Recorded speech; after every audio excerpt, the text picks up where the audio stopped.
Exercise 5.2 question number 18. 18 में है the sum of the fourth and eighth terms of an AP is 24. The sum of the fourth and eighth terms of an AP is 24. So given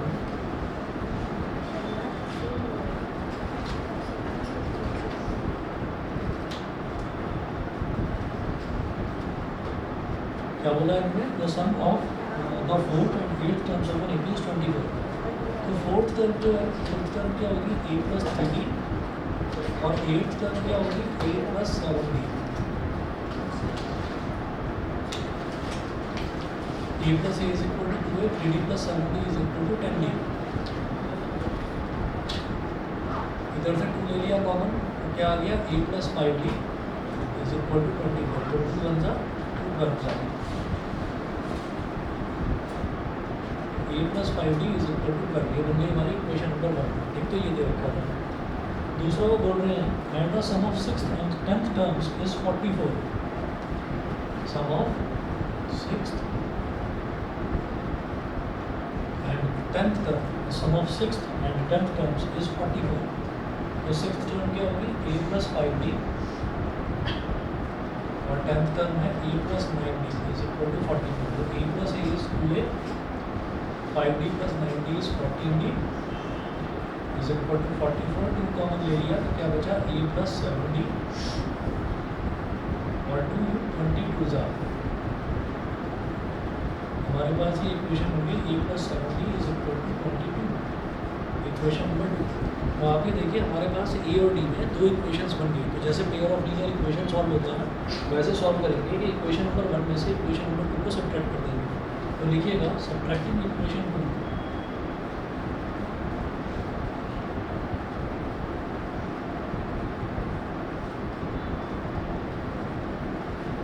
from equation 1. तो a plus 5d is equal to 12, a plus 7d is equal to 20. जब subtract करते हैं तो नीचे वाले का sign बदल जाएगा, माइनस माइनस माइनस. ए से ये कैंसिल आउट हो गया. 5d minus 7d is minus 2d, 5d minus 7d is minus 2d. 12 minus 22 is minus का 10, माइनस से माइनस कर दिया 2 बन जा 2 5 जा. तो d कॉमन डिफरेंस है वो तो 5 आ गया. अब d की इस वैल्यू को इक्वेशन 1 है या 2 में जिसमें आपको मन करो उसमें डाल दीजिए. ठीक है, लिखिएगा सब्स्टिट्यूट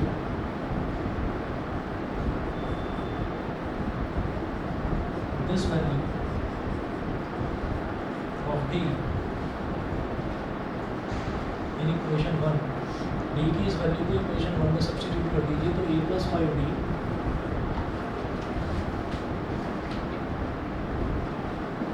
इज इक्वल टू 12. ठीक है, तो a प्लस d की वैल्यू कितनी है 5, तो a plus 5 into 5 is equal to 12. तो a plus 25 is equal to 12. a is equal to 12 minus 25. तो a is equal to minus 13. ठीक है, तो a यानी कि फर्स्ट टर्म आ गया माइनस 13 और d यानी कि कॉमन डिफरेंस ये आ गया 5. ठीक है, a और d की ये वैल्यूज आ गई हमारे पास. उसके बाद देखिएगा वो बोल रहे थे इस क्वेश्चन में find the first 3 terms of the AP. Therefore the first 3 terms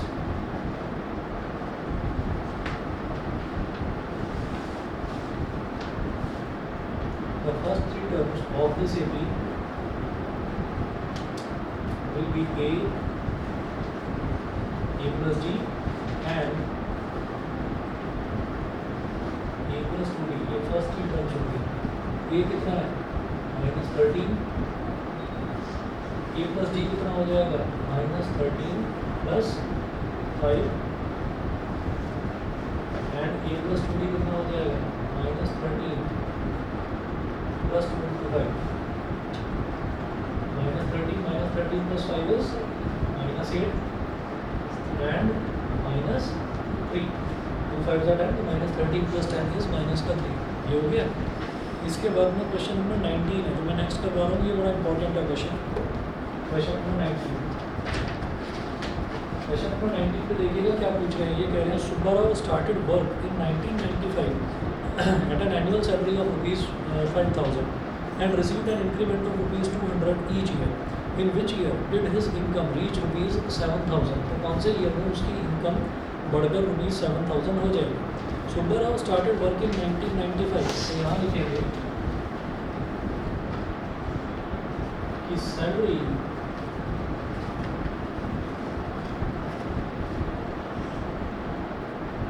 1995 is equal to rupees 5,000।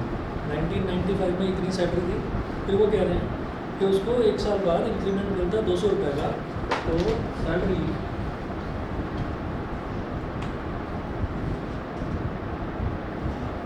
In 1996 is equal to 5,200।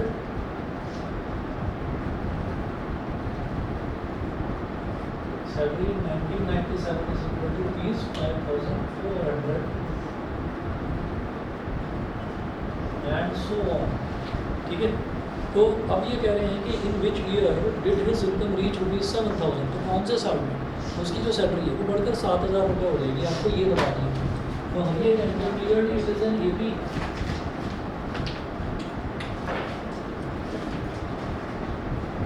Clearly it is an AP where A is equal to rupees 5,000 and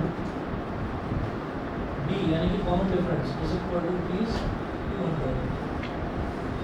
ये KP है, यहाँ पर जो ए है first term वो तो rupees 5,000 हो गया, और जो कॉमन डिफरेंस है वो हो गया 200 रुपीज़। अब इसके बाद आप ये देखिएगा कि हम ये कहेंगे लेट, ये हो गई फर्स्ट टर्म, ये हो गई सेकंड टर्म, ये हो गई third term. Let nth term be rupees 7,000। हमने मान लिया कि nth टर्म जो है वो 7,000 है। अभी देखेंगे कि कौन से ईयर में 7,000 हो गई उसकी सैलरी। तो nth टर्म क्या है, A N is equal to 7,000। A N का formula A plus N minus 1 into D is equal to 7,000 है जी। अब ये बताइए ये कितना, 5,000, ये 5,000 हो गया,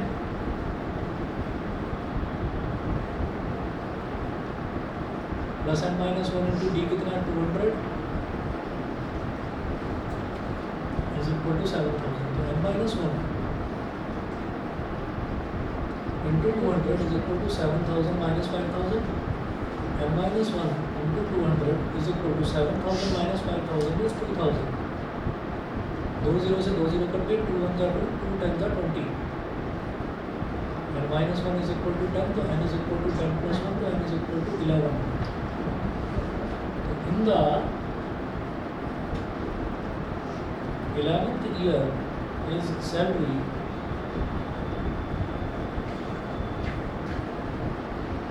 will reach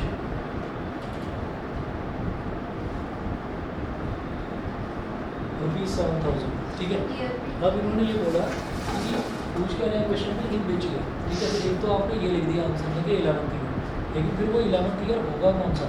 वो 11th ईयर में ऐसा है कि ज़्यादातर बच्चे क्या गलती करते हैं, 1995 में सीधा 11 ऐड कर देते हैं। ठीक है ना, 1995 में अगर आप 11 ऐड करोगे तो क्या क्या बन जाएगा 2006।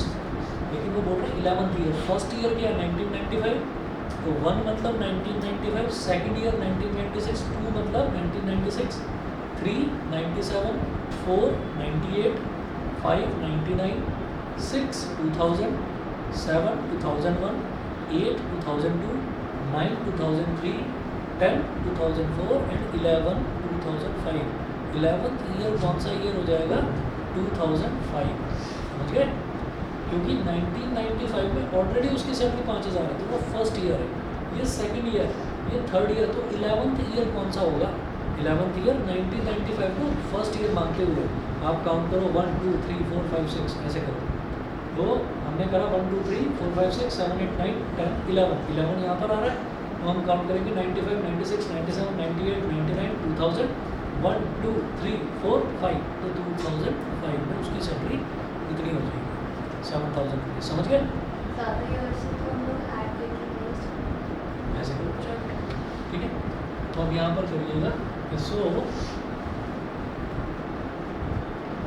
इन the year 2005 his salary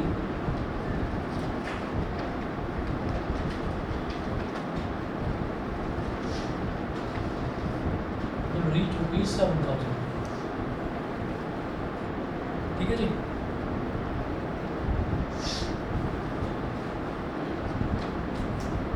online भी आने के लिए बना करेगा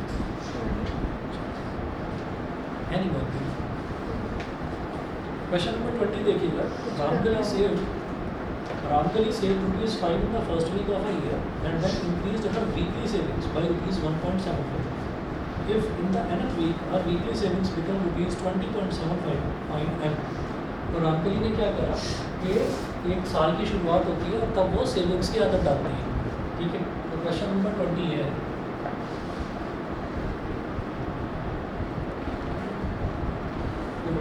Ramkali save ₹5 in the first week of a year. तो शुरुआत में वो ₹5 बचाती है एंड देन इंक्रीज हर वीकली सेविंग्स बाई ₹1.75। पहला शुरुआत में ₹5 बचाती है, फिर 1.75 इंक्रीमेंट करती चली जाती है सेविंग्स में। सर ये कितने पुराने उसका हुआ है? हाँ काफ़ी क्वेश्चन हाँ काफ़ी पुराना। इस तरह की है ऐसा उसका मिलते नहीं है। हाँ। रामकली तो नहीं मिलते हैं ना, मतलब अब उसकी ज़रूरत नहीं है ना। आप UPI करो ना, पेटीएम करो, उसमें क्या 10 पैसे भी ट्रांसफ़र कर सकते हैं। 0.10 करना लेकिन पॉइंट के उसका नहीं हाँ, है। वो ये तो बैंक में मिलने- डाल सकते हैं।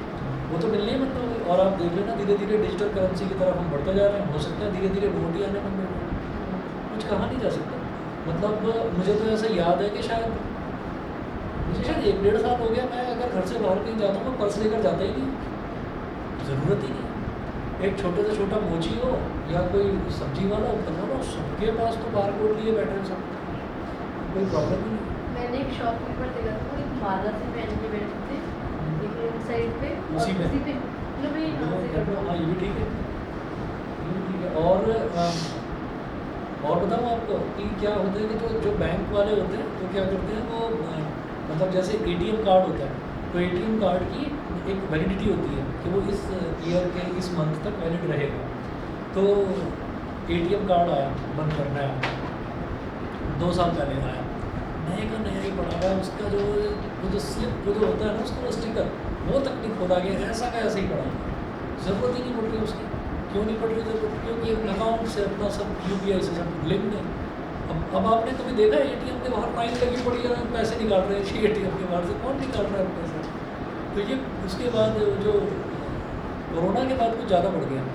वैसे तो लॉकडाउन वो जो करा गया था डिमोनेटाइजेशन वो इसीलिए करा गया था कि धीरे धीरे डिजिटल करेंसी की तरफ बढ़ना। नंबर 1 है इस टाइम पूरे वर्ल्ड में, पता होगा। डिजिटल पेमेंट में इंडिया नंबर 1 है पूरे वर्ल्ड में। इतना ज़्यादा डिजिटल पेमेंट अब कहीं हो ही नहीं रहा। हर चीज़ में आप नंबर 1 बन जाते हैं। ठीक है, एक बार बस शुरू कर दें लोगों को समझ में आ जाए वो काम, बस फिर देखो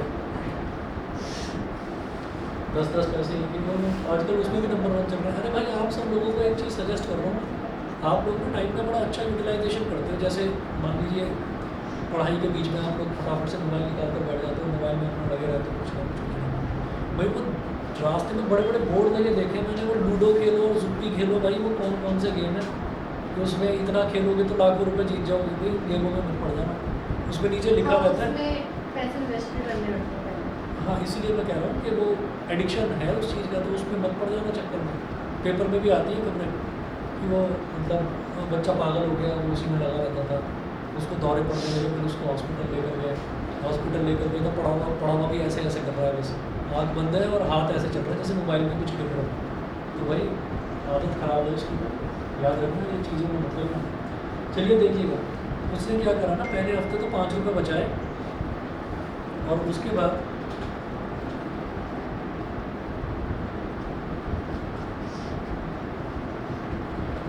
वो 1.75 रुपीज़ जो है हर वीक बचाती जा रही है। तो ₹5 पहले हफ्ते बचाए तो दूसरे हफ्ते 1.75 तो ऐड कर दो कितना हो गया 6.75। अब इसमें भी 1.75 ऐड कर दो, इसमें भी 1.75 ऐड कर दो। तो जब इसमें 1.75 ऐड करेंगे तो कितना हो जाएगा 7 8.5 एंड लाइक दिस। ये इस तरीके से आपको समझ जाएगा। अच्छा जी, अब देखिएगा कि if in the nth week the weekly savings become rupees 20.75, find n.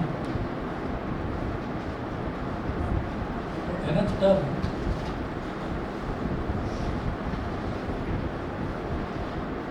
is equal to 20.75। जरूरी उन्होंने पहले दे रखा है कि वो 1.75 बढ़ाती जा रही है, तो कॉमन डिफरेंस 1.75 हो गया, ये हो गया 5। तो nth टर्म क्या हो जाएगा, a plus n minus 1 into D is equal to 20.75। a कितना है 5 plus n minus 1 into D कितना है 1.75 इज इक्वल टू 20.75।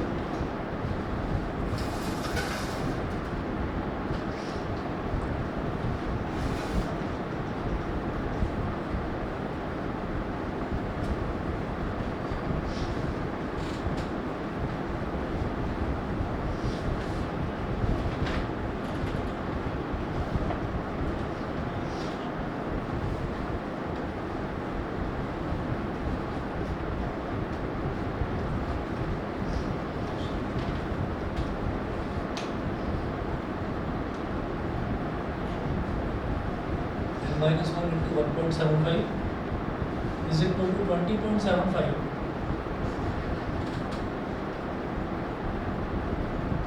20.75 minus 5, तो 20.75 कितना 15.75 हो गया, ठीक है। तो n minus 1 is equal to 15.75 upon 1.75।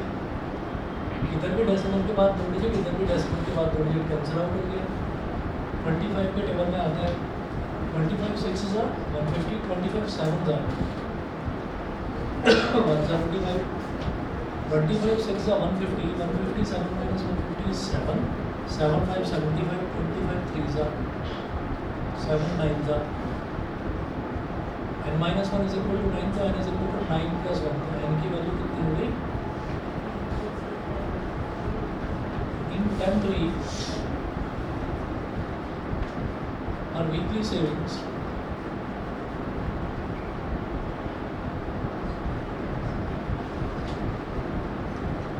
will reach is 7,000। ठीक है ना, ये 20.75 क्या ये 7,000 लिखा हुआ है, कंफ्यूज हो गया मैं।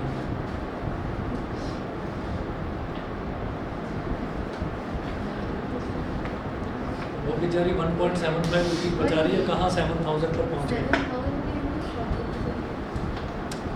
चलिए, पुराने ज़माने की बुक है ये।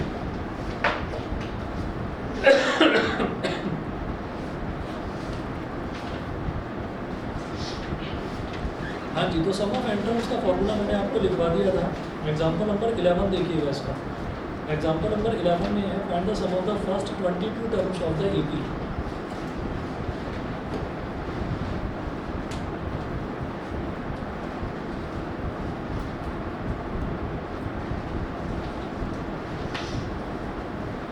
Find the sum of the first 22 terms of the AP.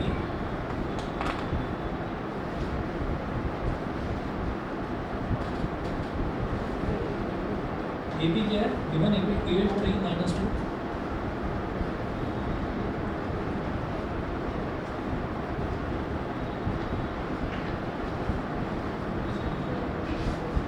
ये हो गया।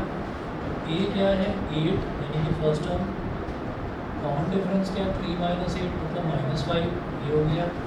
तो वो क्या कह रहे हैं find the sum of the first 22 terms, ठीक है। तो सम ऑफ 22 टर्म्स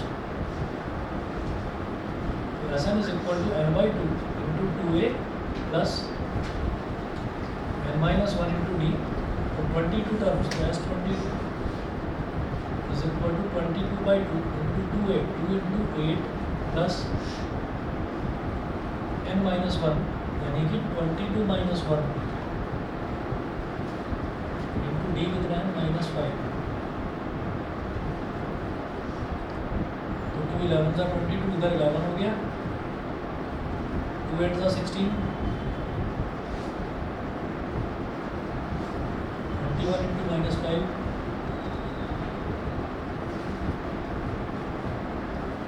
21 5 सा कितना हो जाएगा 105,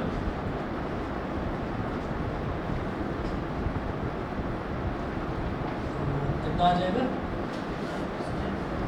-89 -89, मल्टीप्लाई कर दीजिए, 11 9 सा 99, 11 8 सा 88 और 9 -979, यही आंसर। एग्जाम्पल नंबर 12 देखिएगा।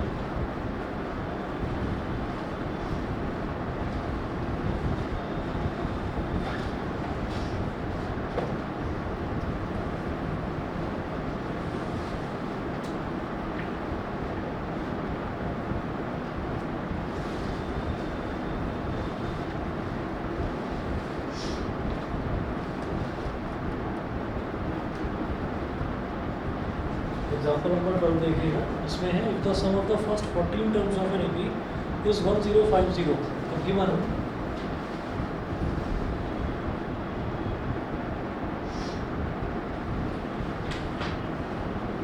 सम of 14 terms is equal to 1050 and its first term is 10, find the 20th term. First term ले रखी है 10,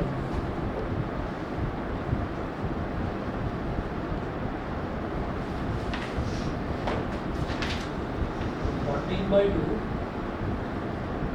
into 2a मतलब n by 2 into 2a यानी कि 2 into 10 plus 40 minus 1 into d is equal to 1050, 2 7 सा 14, 7 15 सा 105, इधर 0 आ गया, 20 plus 13d equal to 150, 13d, 150 minus 20, 13d is equal to 130, 13 10 d की वैल्यू क्या आ गई 10 आ गई, ठीक है। a की वैल्यू 10 दे रखी है और d की वैल्यू भी 10 आ गई। अब वो क्या पूछ रहे हैं, इन्होंने कहा है कि फाइंड द 20th टर्म, तो आपको इसका 20th टर्म बताना है।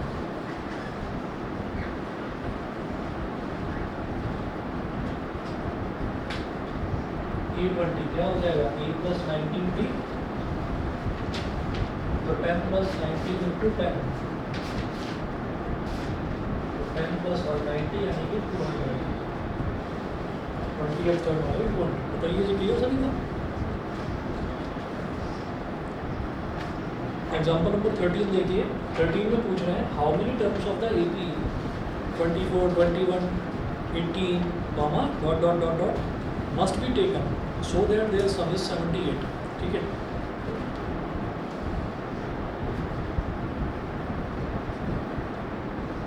एग्जाम्पल नंबर 13 में देखिएगा how many terms of the AP, तो सबसे पहले लिखेंगे क्या एपी क्या दे रखा है, लिखिए यहाँ पर given AP 24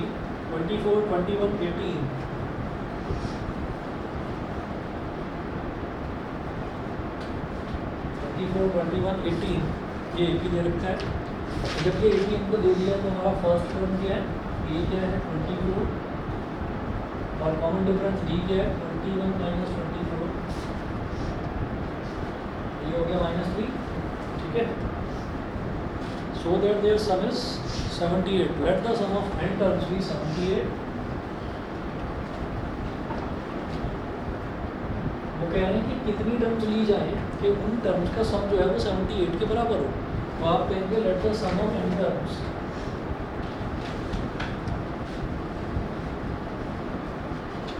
late the sum of n terms be 78 और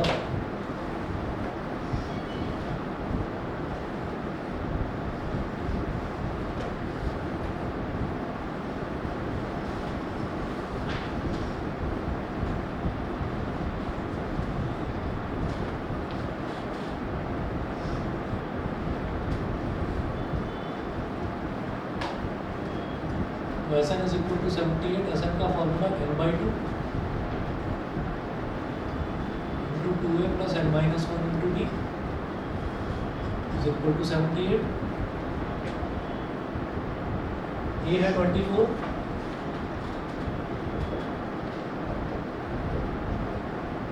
plus n minus 1, d कितना है -3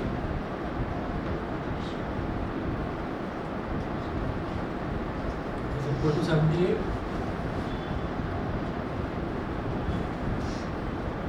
n ये जो 2 है इसको 2 को उधर ले जाओ, 2 into 24 is 48 -3n, -3 into -1 is plus का 3,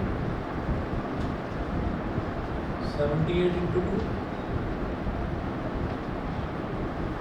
-3n plus 51 into n is equal to 2 8 जा 16, 2 7 जा 2 8 जा 16, 1 कैरी आ गया, 2 7 जा 14 और 1 15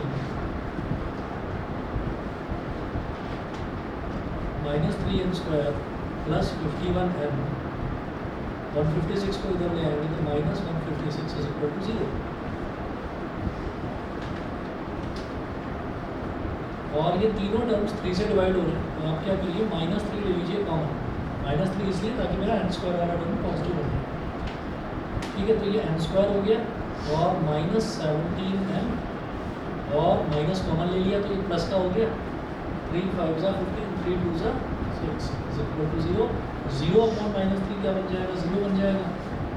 ये हो गया n स्क्वायर और 52 चाहिए तो 13 और 4 -13 और -4 हो जाएगा -17 और -13 इंटू -4 बन जाएगा प्लस का 15।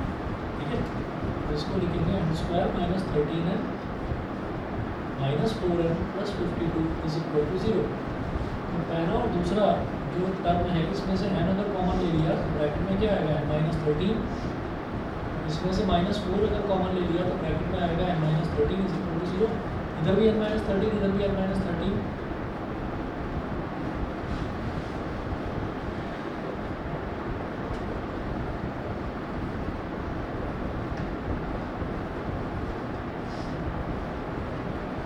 n की वैल्यू 13 भी हो सकती है, n की वैल्यू 4 भी हो सकती है।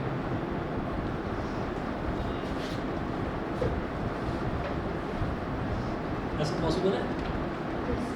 क्यों?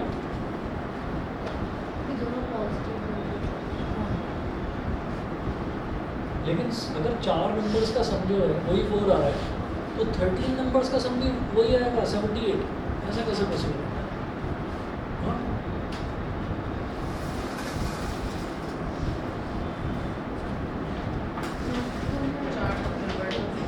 टोटल हाँ फिर भी सबका सम जो है वो सेम थोड़ी आना चाहिए। अब सुनिएगा, ये जो है ना इस ऐसे क्वेश्चन में पूछा जाता है कि explain the double answer. Double answer आ रहा है ना, अगर n की एक वैल्यू नेगेटिव आ जाती तो मैं ये कहता कि नंबर ऑफ टर्म्स कभी भी नेगेटिव नहीं हो सकते, तो मैं नेगेटिव वाले को छोड़ देता, ठीक है, और पॉजिटिव वाले को ले लेता है। मैं दोनों ही पॉजिटिव वाले हैं तो नंबर ऑफ टर्म्स हैं, तो नंबर ऑफ टर्म्स 4 टर्म्स हैं उनका सम भी 78 और 13 टर्म्स हैं उनका सम भी 78। ऐसा कैसे पॉसिबल है, बताते हैं कैसे। ये 13 टर्म्स हैं, ये 13 टर्म्स हैं, तो हम क्या करेंगे सबसे पहले n इज इक्वल टू 4 यानी कि 4 टर्म्स का sum, first term, second term, third term और फोर्थ टर्म हमें पता होनी चाहिए। ठीक है, उसको 2 मिनट के लिए भूल जाओ। फिफ्थ टर्म उठाते हैं a5। तो a5 कैसे निकलेगा, मैं लिख रहा हूँ यहाँ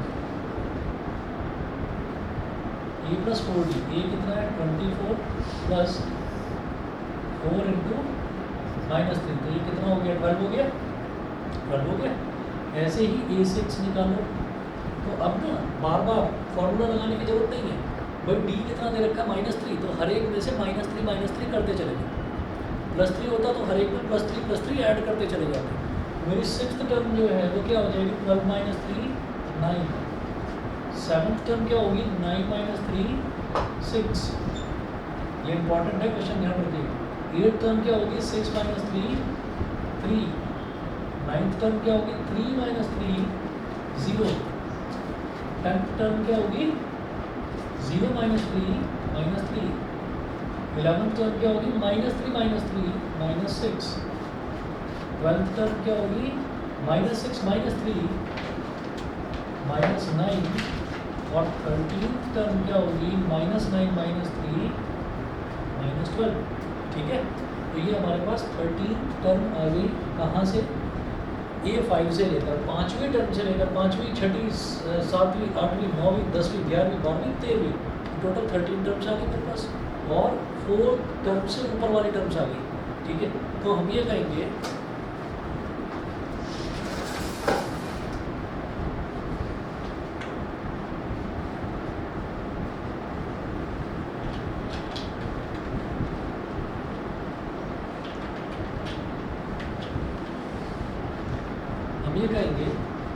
कि एज पर सॉल्यूशन, देखिएगा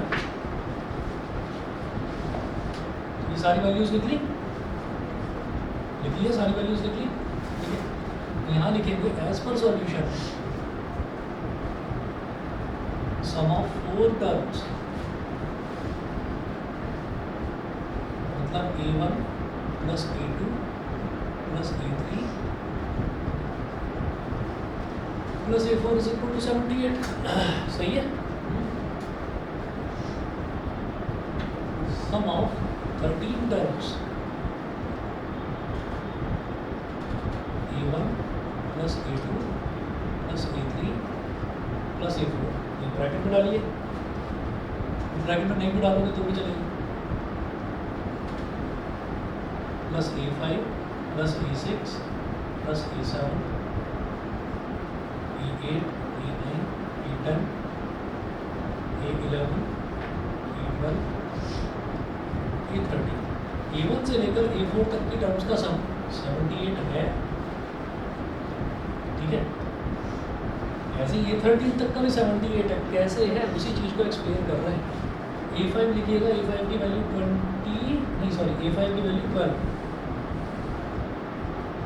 प्लस A6 की वैल्यू 9 प्लस A7 की वैल्यू 6 प्लस A8 की value 3, A9 0, A10 -3, A11 -6, A12 -9, A13 -12, -12 से +12, -9 से +9, +6 -6 +3 -3। बाकी के सारे ही टर्म्स तो कैंसिल आउट हो गए। ठीक है ना, सारे ही टर्म्स तो कैंसिल आउट हो गए। इसलिए ये कहा जा रहा है कि ये जो दोनों आंसर है ये ठीक है। ठीक है, is equal to 78। That is all the terms, that is addition of, देखिएगा, that is addition of all the terms from A5 to A13 cancel out each other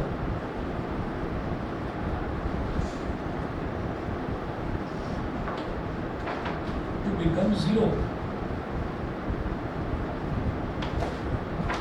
Therefore, S4 is equal to S13 is equal to 17। S4 मतलब sum of 4 terms या sum of 13 terms, दोनों ही 78 के equal. Sir ये अगर उन्होंने करके करना है ये सारी कहानी करके दिखानी है, क्योंकि वो पूछेंगे एक्सप्लेन द डबल आंसर। ठीक है, तो ये जो सम वाला जो लास्ट एक्सरसाइज है इसकी सम वाली, तो सम वाले में लेंथी क्वेश्चन से 3 नंबर या 5। ठीक है ना, 3 नंबर वाला नहीं आएगा इसमें। उसके बाद देखिएगा एग्जाम्पल नंबर 14 है।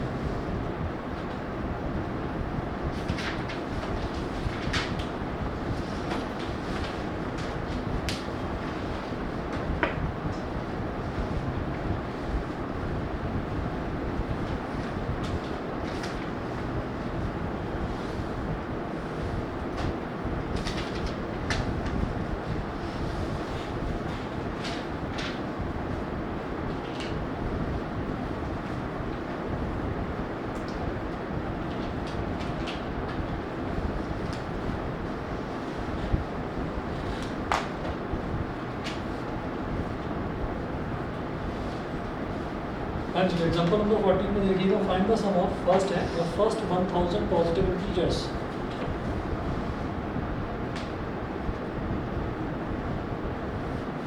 तो फर्स्ट पार्ट है first 1000 positive integers.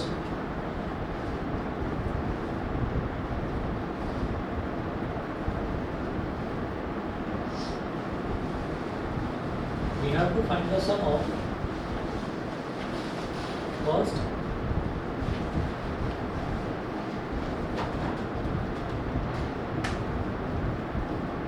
$1,000 positive integers. मेरे को इनका सम फाइंड आउट करना है 1000 पॉजिटिव इंटीजर्स। हमारे पास ये क्या हो गया 1000 पॉजिटिव इंटीजर्स। पॉजिटिव इंटीजर्स कहाँ से शुरू होते हैं? 1 से ही तो शुरू होते हैं, तो 1। फिर अगला टर्म क्या आ जाएगा? कॉमन डिफरेंस क्या होगा ये तो बताओ। 1 ही तो होगा, तो कॉमन डिफरेंस भी 1। हाँ जी बोलिए। 1000 सम ऑफ 1000 पॉजिटिव इंटीजर्स। पहले 10 नंबर्स का सम, तो 1 से लेकर 10 तक ज्वाइन कर लिया। बड़ा स्मार्ट है। शुरुआत के 10 मिनट में ज्वाइन कर लिया, लास्ट के 10 मिनट तक मैं तो था ही, तो बीच में आपने देखा नहीं। समझा लो इसको। सर मेरी काम होता है। बड़ी मन लगा के पढ़ाई चल रही है ना? आवाज़ आ रही है? नेटवर्क इशू हो गया होगा। Network issue, technical glitch, software issue, है ना, यही होता है। फोन की बैटरी क्या था? जवाब नहीं दे रहा उधर से। समझ गए ना? n इज इक्वल टू 1000 हो जाएगा, ठीक है। तो sum of first 1000 positive integers, तो 1 से लेकर 1000 तक नंबर ऑफ टर्म्स भी तो 1000 ही होंगे, ठीक है।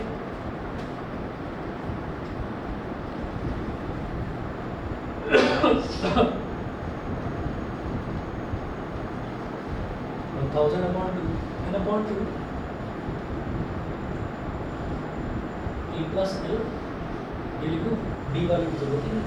फर्स्ट टर्म भी पता है 1 होगी, और लास्ट टर्म 1000 ही तो होगी। 1000 अपॉन 2 कितना हो जाएगा? 500।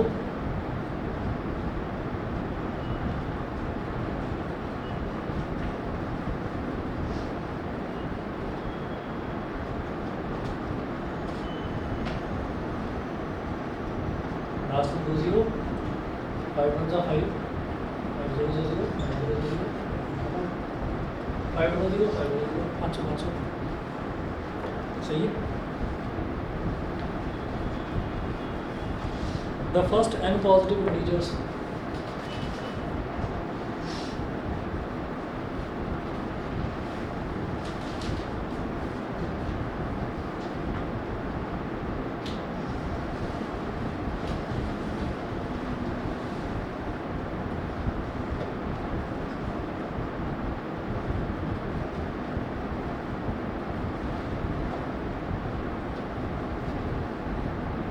you have to find the sum of first n positive integers. So AP will be 1 2 3 4 like this, यहाँ से n तक ये AP हो जाएगा, ठीक है। फर्स्ट n पॉजिटिव इंटीजर्स, तो फर्स्ट n पॉजिटिव इंटीजर्स की जब हम बात करेंगे तो हमारा जो फर्स्ट टर्म है a, ये तो 1 हो जाएगा, और जो कॉमन डिफरेंस है ये भी 1 हो जाएगा, और जो नंबर ऑफ टर्म्स है ये n हो जाएगा, और जो लास्ट टर्म है वो भी तो n ही हो जाएगा, ठीक है। यहाँ पर भी वही फंडा यूज करेंगे, sum of n positive integers, तो Sn is equal to m by 2 into a plus l, ठीक है। तो n नंबर ऑफ टर्म्स भी तो n ही है। 1 से लेकर 10 तक अगर नंबर लिखेंगे तो 10 टर्म्स होगी, 1 से n तक लिखेंगे तो n टर्म्स होगी, तो नंबर ऑफ टर्म्स तो n ही रहेगी। n अपॉन 2, फर्स्ट टर्म क्या है 1, लास्ट टर्म क्या है n, तो n into n plus 1 by 2, सीधा सीधा बोलिए, समझ गए? सर अगर फर्स्ट पार्ट में अगर जैसे अगर पूछते हैं कि 8 to 1000 के बीच में कितनी टर्म्स होंगी, फिर ऐसे 8 से 1000 के बीच में, तो मैं क्या करता कि पहला टर्म जो मेरा a है वो तो 8 हो जाता, कॉमन डिफरेंस हो जाता 1, ठीक है, और लास्ट टर्म जो है वो हो जाती 1000। इसमें टोटल टर्म्स कितनी होंगी? निकल जाएंगे ना भाई। फर्स्ट टर्म जो है a जो है ये तो हो गया 8, ठीक है। a n जो लास्ट टर्म है वो हो गया 1000, कॉमन डिफरेंस हो गया d, n निकाल लो बस सर इस तरह इसका से। फॉर्मूला बताइए। हाँ ये फॉर्मूला आगे यूज करके नहीं, जरूरत नहीं है। हो गया फर्स्ट n पॉजिटिव इंटीजर्स का सबका फॉर्मूला हो गया, ठीक है। चलिए जी, इसके बाद जो है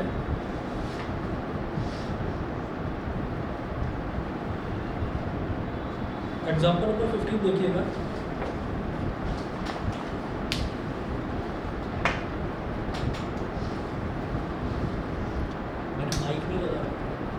आवाज़ नहीं जा रही, कुछ फर्क नहीं पड़ता। नहीं नाटक करो, नहीं तो बोल देना ज्वाइन करके बैठो बस। वो जॉइन भी नहीं करके बैठा वो बैक स्क्रीन से लग बैठा है कमाल है। नहीं सर नाटक नहीं कर रहा।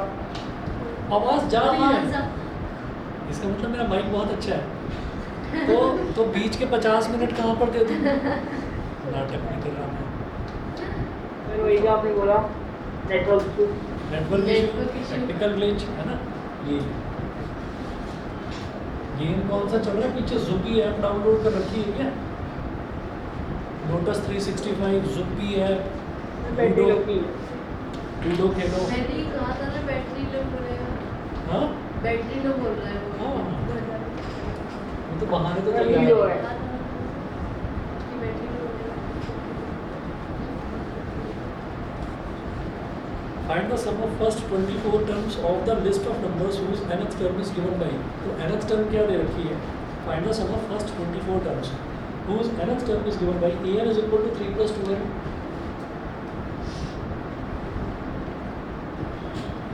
इस बार AP नहीं दे रखा है। इस बार उन्होंने बोला है कि हमारे पास कोई AP है जिसकी nth term ऐसे दे रखी है an is equal to 3 plus 2n, ये उसकी nth term है।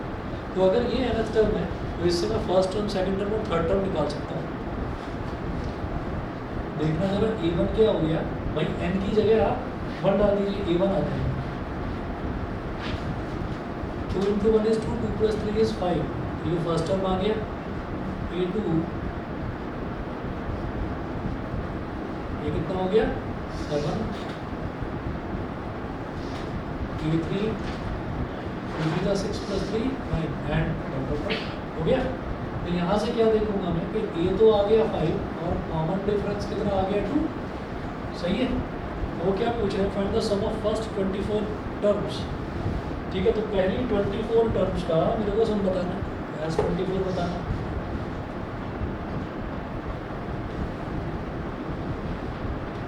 (24 by 2 into 2a plus 24 minus 1 into d। तो 2 12 जा, ये तो 12 हो गया। 2 into 5 plus 23 into 2, 2 5 are 10 plus 46,